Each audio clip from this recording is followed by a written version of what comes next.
because of the incompetence of this Prime Minister and Liberal City Hall in Toronto, rent there has more than doubled over the last 9 years. What's worse is that the Prime Minister's so-called Housing Accelerator Fund has given $500 million to Toronto, and only months later, the politicians in that city hiked up home building taxes by 20%.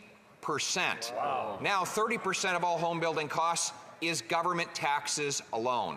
Why does the Prime Minister keep sending our money to build bureaucracies that block homes? Mr. Speaker, we see the Conservative leader's hypocrisy on full display. When I was housing minister, and we built 200,000 homes in 1 year. Wow. The rent was only $900, and mortgage payments were half of what they are today.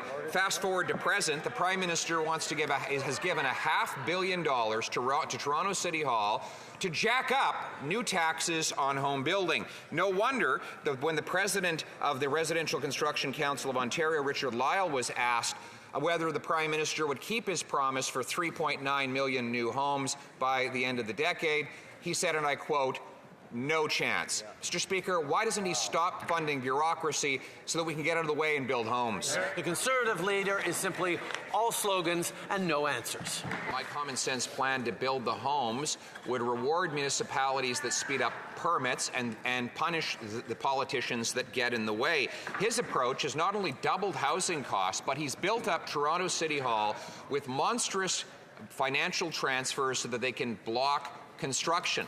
Mr. Speaker, there have been 50 new tent encampments added in the City of Toronto in 6 weeks. Wow. There are 250 tent cities in Toronto alone.